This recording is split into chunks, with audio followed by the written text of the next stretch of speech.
So today we have a new episode of Legends and Leaders, and today it's great to have Kate here. Kate, you're the CEO of SuperAwesome. I'm not sure there's a company that has a better name than SuperAwesome. It's really Thank you. incredible. I'll take that. You guys build out infrastructure and technology that helps, of course, there's the iconic brands like Netflix and Lego, but there's other brands that you've help them engage with, people younger than 18. And a lot of these individuals are in the gaming world. They're in Roblox, they're in Fortnite, and Yep. brands need a smart, safe, exciting way to engage with this demographic and these people. And you guys help them do that. So I'm excited to have you here and to get into your story. Thank you very much. Very glad to be with you. Awesome. So I just would like to start with talking a bit about your background. You've been in the technology industry for quite some time. This is a space that you like. When did you realize you wanted to be a business leader, be in the tech category? How did your passion for this area arise? I was very fortunate to have teachers say to my parents, she's good at computers, she should do that. And so that really became a confidence builder, in grade school, and sent me on a trajectory into engineering school at university. And I didn't really know what engineers did. I didn't know what I would do in the world. But I was connected to Lockheed Martin, happily. They had a big facility where I grew up in upstate New York, and they showed me, and through a few internships, how you can be involved in bringing tech in really interesting ways to different types of users, from a military perspective, from a commercial perspective, and that's what got me started in being involved in tech. And I was really also fortunate in that my university experience was the hybrid of technology and business. So I did half of my program really in the engineering school and the other half in the business school. And I think that really set me up well to eventually go from being, a systems engineer where I started my career to being someone who is bringing many different types of teams together to have a successful business and bring great ideas to market. So Kate, were you into gaming at that point? Was gaming something that you thought would ever become, part of your life, and the way that you have now helped out brands get into the gaming world? Was gaming something that was a piece of everything you were doing? I played Civilization, but that was really the extent to my gaming experience and my gaming know-how back then. I think I was more early to the social elements of being online back then, which was, chatting with my friends. I remember, had my AOL screen name probably before most of my friends, and I was a little bit ridiculed for it. But then by the time we were all in college, they're all asking me how to get signed up. And so it's very interesting that it went from, gaming now, all those years later, is about socialization and connection as much as it is about gameplay. So I think that was my closer connection. Okay, that's some connection. Yeah. So when you think about now, being involved at SuperAwesome, first of all, how did that kind of happen? And can you just talk about even just what made SuperAwesome initially before, some of the different changes that have happened today? Yeah, so I came to SuperAwesome after a decade of working in advertising technology and in media. And so my experience in ad tech was sort of founded in being very consumer led, in observing what people were doing digitally, and then trying to work on tech that connected what was going on in the underlying infrastructure back to changes in consumer behavior. So as an example, when I started at Media Math in 2008, that was right when, data really high scale was trying to be applied to new types of interactions with consumers and really understanding what people were doing online. And so that made sense to me. So I jumped in as a product manager at Media Math to try to help bring big, interesting data sets to being smarter about how then you showed media and ads to consumers. And then I went to work for TapAd, and that was about observing that many people were on their phones more than they were on their desktops or their laptops. But there was very few choices in how media and content were delivered to them on smaller screens. And so that idea was, well, how can we connect what people are doing on all of their devices together so you have a better understanding of them? And that was also, again, very driven by what were consumers doing and then helping the technology catch up. So when I was introduced to SuperAwesome, and that SuperAwesome is all about how do you service kids and teens who are a highly regulated audience, who are often a misunderstood audience, and an audience that shows up in places that are different than adults. How can you connect with them in ways that are safe, cool, engaging, and on trend? And that made sense to me. Was all right, well, it seems like a very underserved part of the population, and went to go work on tech that would help enable them. They're often forgotten group of people. Mhm. So when you think about like targeting this demographic, and you mentioned like the different problems people have had, like what would you say those problems have been, and how has Super Awesome been helpful, to fix that, to really target correctly? Like, what do people just not get about this 18 younger demographic? Yeah. So I think that what people don't really appreciate is how formative they are to the economics of most companies, Mhm. and the formation of new technology and the adoption of and like the forcing function of evolution, and especially of the internet itself. So you decide if you're an Adidas man or a Nike man by the time you're 12 or 13, and that choice stays with you for a really long time. And Mhm. so if you don't have a way to really connect with consumers, you might miss that opportunity to create that lifelong connection with them, let alone missing sales now. And I think that often gets wrapped up in, well, who owns the credit card?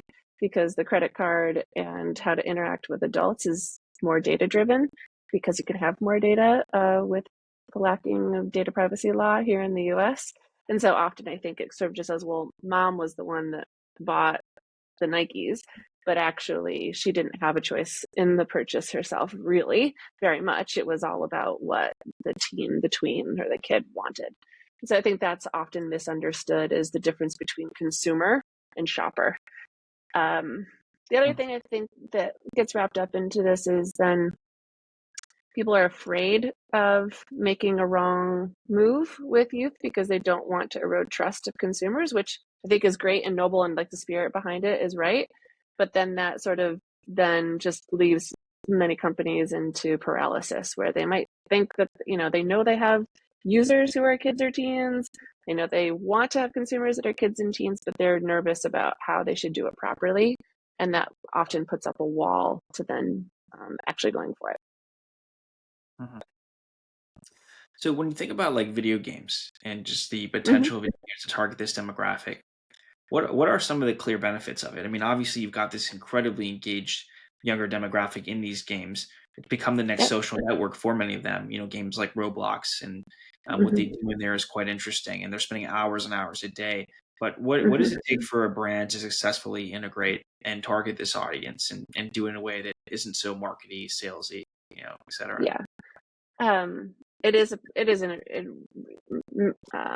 a great place to connect with Gen Alpha is in creator driven experiences. And we've been talking about it more as creator driven, because I do think that it's not enough just to connect with kids and teens in game. You have to have a solution that thinks about them as an audience and everywhere that they are. Because yes, gaming isn't like playing the game is things that they do, but then consuming content about gaming on YouTube, and watching YouTube on their individual device, but also on the streaming TV that's in the family room, connecting with them around in and around gaming is an important strategy for really like authentically showing up with them.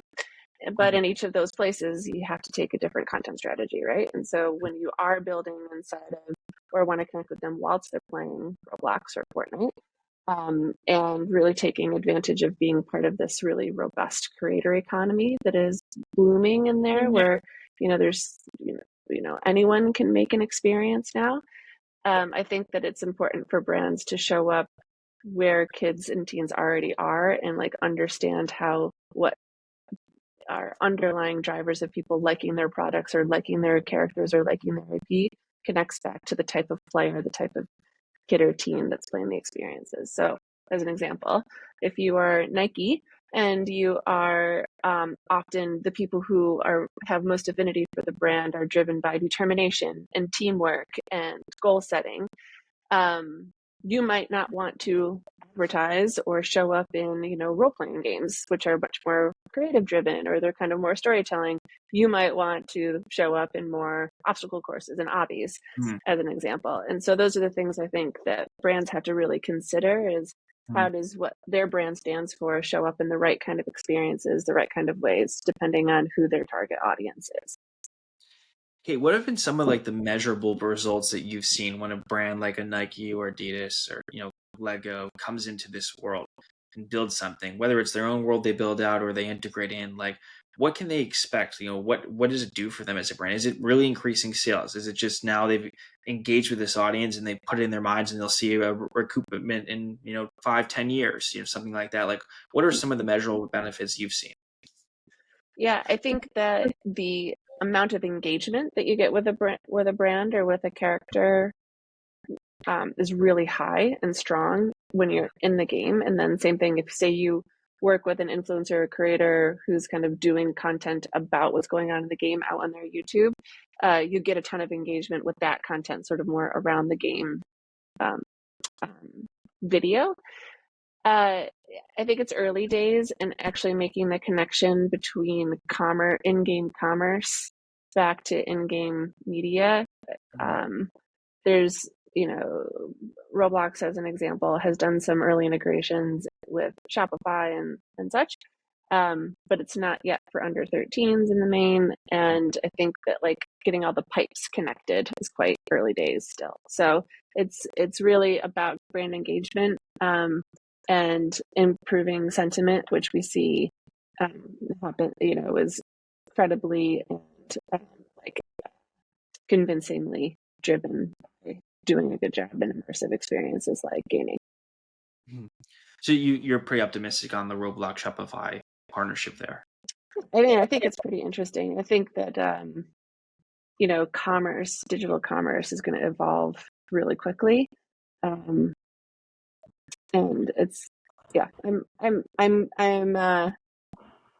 don't have a timeline on it of like when's the day that it'll like you see this windfall of transactions happening there, but I do think that it's interesting to watch, and it's going to be an important part of the commerce chain. I think it's got a lot of potential. It's quite exciting. So Yeah. when a brand comes to you at SuperAwesome and they say, "Hey, we want to engage with this audience," what does the steps look like? Like, what does this kind of look like for them? Is it coming up with like, hey, here's a strategy that we think makes sense? Are you also doing a lot of the world building for them too? Do you always have partners that come to you, within the Roblox ecosystem looking for these other types of brands and you're matching them and they work together? Like, how does it work essentially at SuperAwesome when a brand comes to you? So we try to take a much more audience-driven approach to that conversation. Historically, what's happened, and this is a hangover from TV, is that they would say, all right, I want to reach kids, maybe girls. Okay. And they say, all right, well, our product is probably for 5 to 12-year-olds, maybe. And then we, used to, and as the industry used to just say, all right, we'll just find all the pink things and we'll find all the girls then for you to promote your product in. And we'll try to make it feel as TV as possible, TV-like as possible for the marketer. But we've done a ton of investment in the last 2 years to take a much more audience and data-driven approach, not using personal information, using safe data, so that we can say, all right, not all girls are created equal.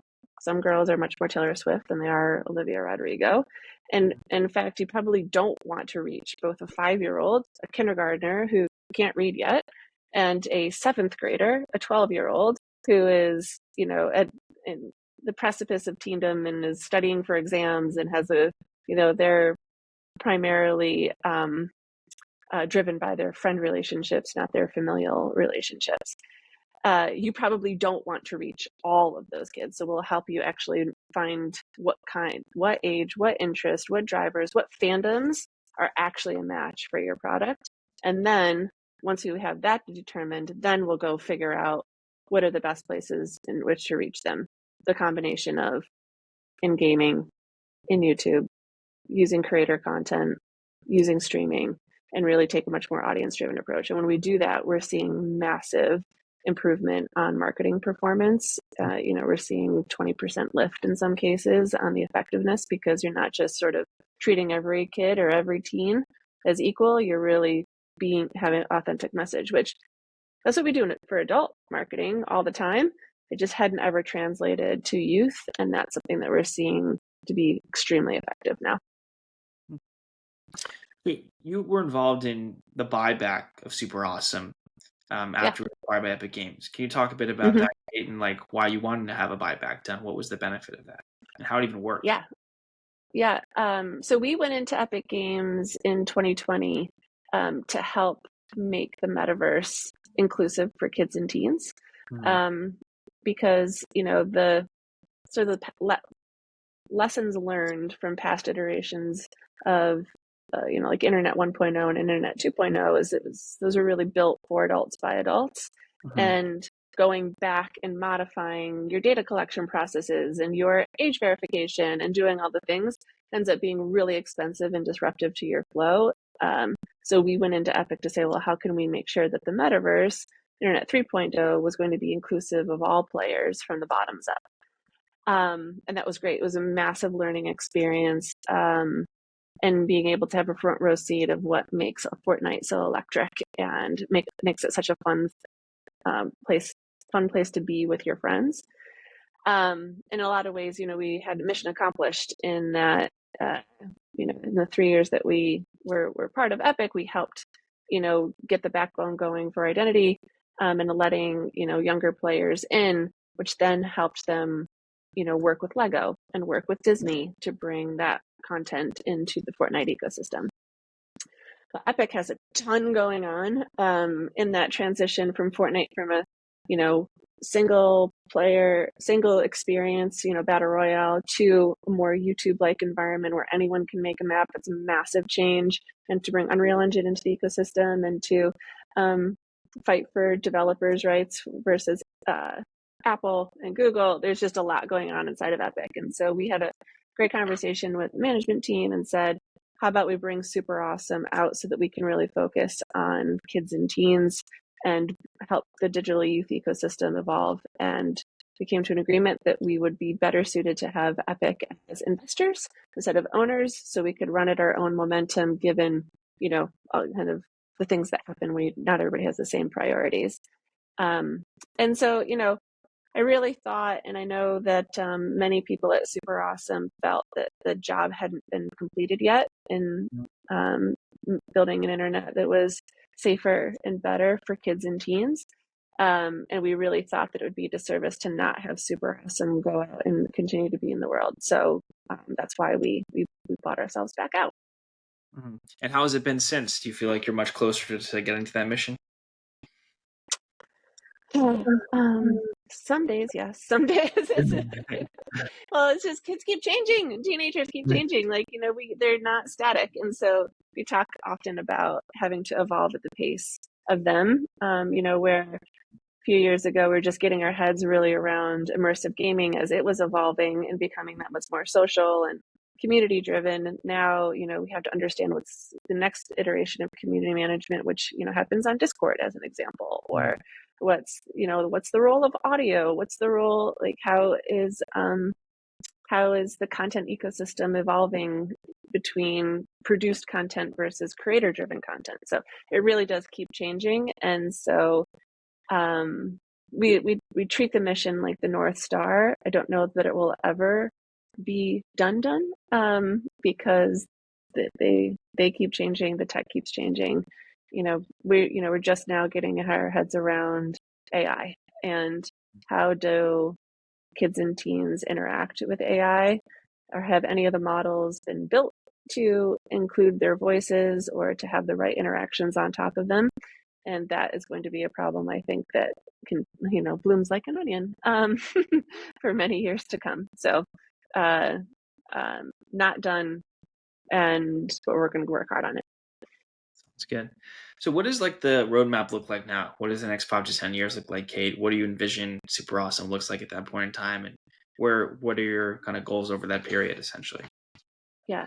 So our goals are, um, first to make sure that we know what kids and teens are doing better than anybody else, so that we can help them be seen, heard, understood, and included in the internet and what makes the internet amazing. And that we can continue to fund their ability to be included. Many developers and creators of makers of things, they stumble to include kids and teens because they don't have the money to do it or they don't have the tools to do it. And we want to solve for both.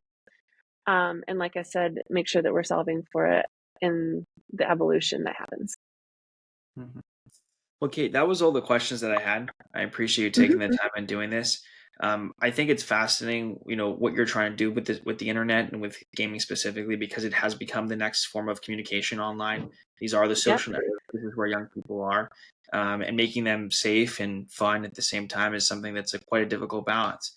And I think you're making a lot of progress to get there, and I'm just excited to see where you're going to go with it. So thanks for Yep. sharing a bit more of the plan.